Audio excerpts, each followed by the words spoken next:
You are looking at police body camera footage that shows the moment a BCPD officer shot and killed a man after a high-speed chase. The video also shows the man at a house in Battle Creek where police say he tried to get in but did not know the homeowners. Tonight, we are learning more about the fatal shooting and the man who is involved. News Channel 3's Lexi Penchovich joins us live from Battle Creek. And Lexi, you talked with the homeowner who was inside her house just watching this all happen outside her front door. Andy, Kate, that's right. We're here at the Battle Creek Police Department this evening, and police tell us that chase ended at the corner of Oak Hill Drive and Willow Street, but it didn't stop there. They tell us the driver then got out of the car, took off on foot about a block down the road, and tried to enter into someone's home. Blood on my door, and he broke this, and there's a bullet in the glass there.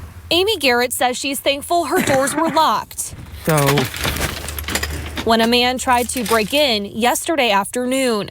if we didn't lock our doors, my husband and I and my dog, we all could be dead today. Police have identified the man officers shot and killed as 44-year-old Brian Douglas Laxton. And he jumped our fence, and that's why it's broken right here, because he broke our fence, and then he jumped onto our porch. Police say they initially tried to pull over a car in Albion Wednesday afternoon for not having a license plate or registration in the city. Laxton was the driver of that vehicle, taking police on a high-speed chase, going as fast as 120 miles per hour.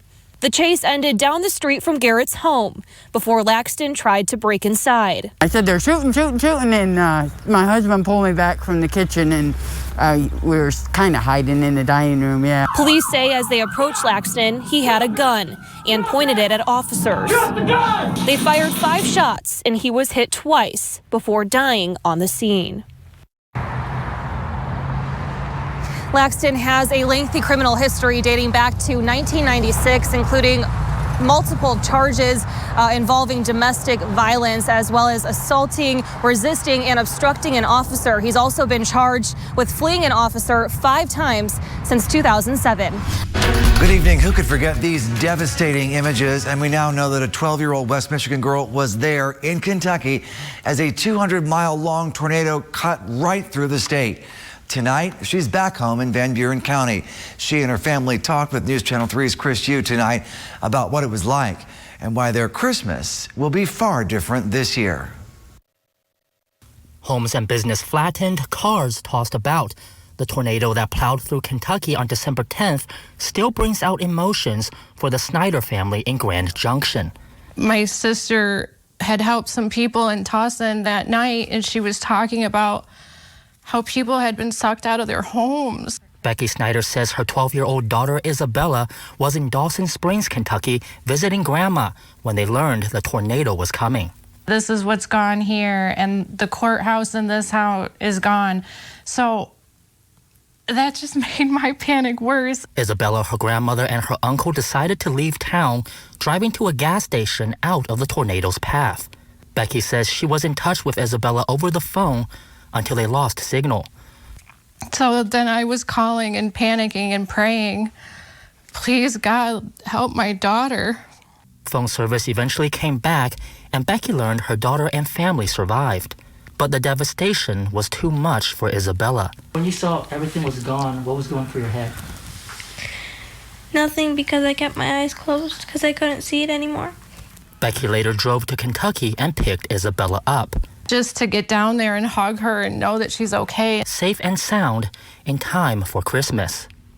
It's definitely a different Christmas this year. I'm very thankful. I feel very blessed. My heart goes out to all those that have lost so much. But I feel like it's a true miracle that she's here with me. Not only are all the family members in Dawson Springs okay, they'll actually be heading up here to Grand Junction to celebrate Christmas Day with Becky and Isabella. And it is the day after Christmas, and now that all of those presents under the tree are most likely open, you're probably wondering what to do with your real Christmas tree in the next few weeks. And before you just throw it out, News Channel 3's Amir Austin is joining us live in Gobles to tell us how experts say that you can actually repurpose your Christmas tree. Good morning, Amira. Good morning, Hannah. Yes, I'm live at Wamhoff Farms in Gobles. Now, the National Christmas Tree Association says that real Christmas trees are biodegradable, which means they can easily be reused or recycled. I spoke to the owner here at Wamhoff Farms, and he gave some creative tips on how to repurpose your tree that would benefit animals and the environment. And as far as recycling, they can be used for all kinds of different things. I mean, people can mulch them up and be used in a garden.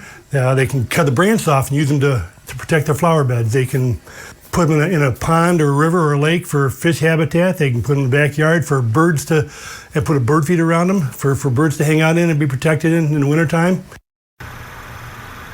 Now, if you do just want to get rid of your tree, a city spokesperson tells me in Kalamazoo, people can drop their real Christmas trees off at the parking lot of 322 Stockbridge Avenue through January 31st. The trees are collected and chipped, and the wood chips are available to residents for landscaping in the spring and summer.